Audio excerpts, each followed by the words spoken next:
Hi everyone, thank you very much for stopping by and returning to the old world. It's taken a little while to put this together, but today we are going to be talking about one of the more recent rumours around the launch box for Warhammer, the old world. But before we launch into that, let's start with what we actually know. And what we know is Games Workshop has said that there will not be a starter box for Warhammer the Old World, but we also know that they're applying a little bit of a funky definition of what they mean. So a starter box for Games Workshop seems to be one that includes rules, models, dice, some kind of measuring device, maybe bits of terrain, things like that. All the stuff you would need as a brand new player, as a brand new wargamer, to get started into the hobby. They don't include launch boxes that don't have all of those things as a starter box. So the Horus Heresy box set, for example, is not deemed a starter box. So where are we? So I think in the last couple of months or so, with all the focus and attention on Brettonians and Tomb Kings, the community does seem to be now more settled on the concept that the initial launch box, or whatever you want to call that box set, would contain Brettonians versus Tomb Kings. It's quite traditional for Games Workshop to do a launch box that has stuff from two different factions in it to allow you to get in straight away and playing games against somebody. I note that while the Horus Heresy box set only contained Marines, that was a game at that initial point in time where the game was all about Marines fighting Marines of different flavours. And the difference between them was the colour schemes, the legions, and the rules that the same units had. So you could take that force and have two completely different factions represented. Now, the latest rumour, however, doesn't seem to be suggesting that we are going to see this two-faction box.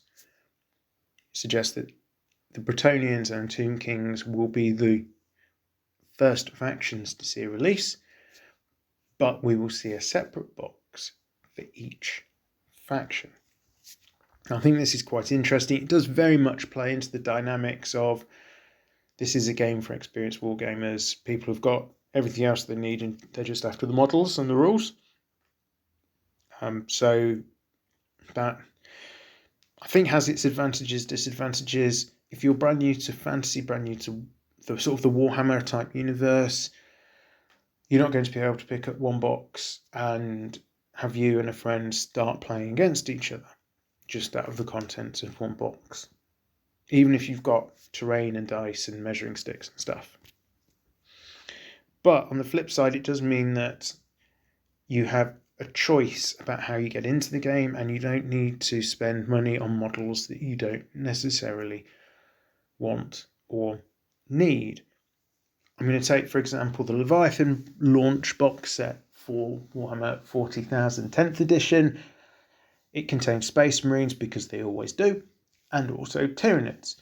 Now, if you're not a Marine or Tyranid player, then it's quite a big purchase just to get an early version of the rules, an early copy of the rules, I should say.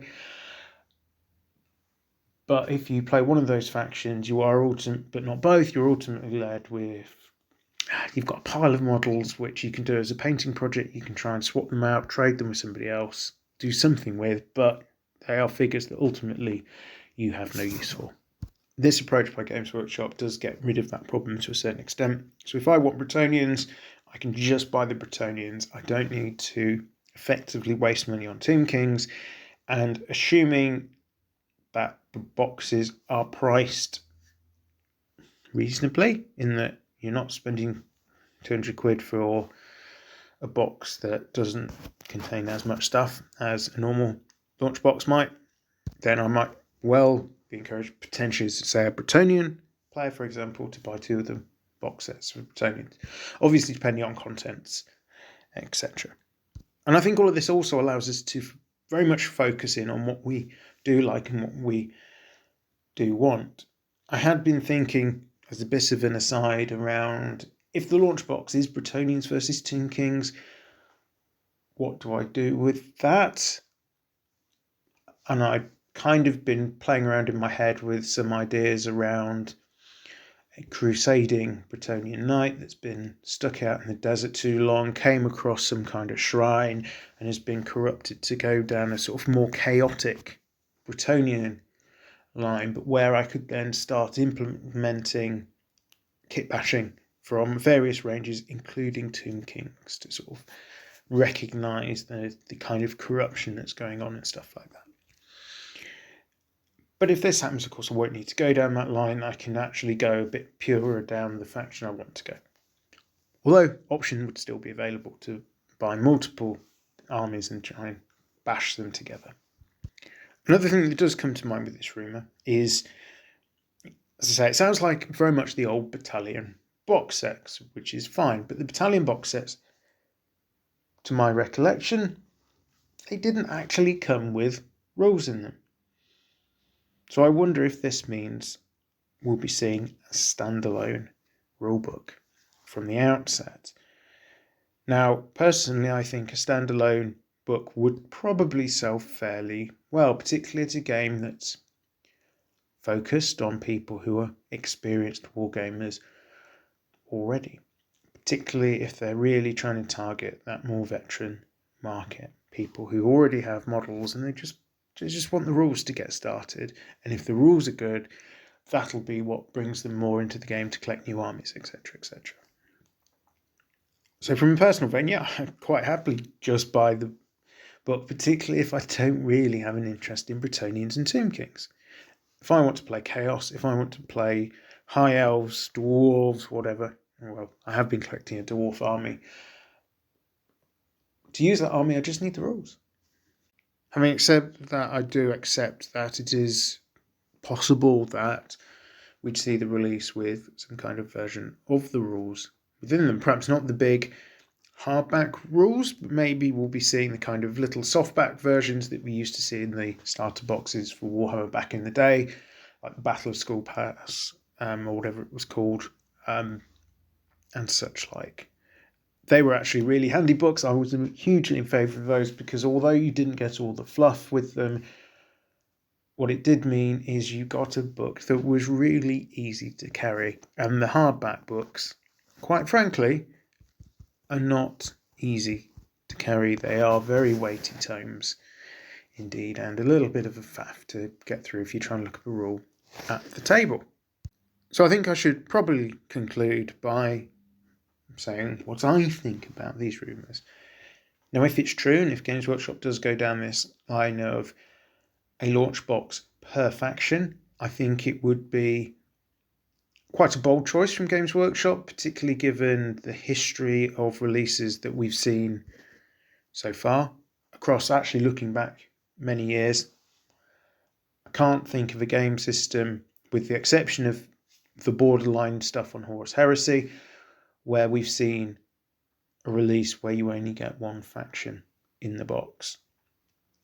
For experienced players, I think it would be really helpful if they do that, and if they particularly incorporate a thinned down copy of the rulebook, so literally just containing the rules. That would be really, really handy and something I'd quite like to see. Having said that, I say they've not done it before. Maybe it'll be new, but that the whole newness of that as a concept does lead me to wonder whether this is someone that's maybe seen the next wave of releases or some information around that. So Battalion box sets, for example, and they've mentioned it to someone who's mentioned it to somebody, and it's become this rumour of this is the initial release. I can definitely see Battalion box sets of some description being released as each faction gets a bit of attention. On release though, maybe not so sure. It doesn't sound 100% to me. But hey, what do I know? I know literally as much as anybody else that's looking in from the outside, and I can just really enjoy the speculation at this point as we wait to see what ultimately happens. All that remains to say is thank you very much for listening to my thoughts on this particular rumour. If you've enjoyed this video and others like it, although I appreciate it's perhaps almost closer to being described as some kind of podcast, but there we go. Do consider subscribing. It's the best way of being notified as to when a new video is being dropped. Outside of that, once again, thank you very much for listening. I am returned to the old world. Have a great day.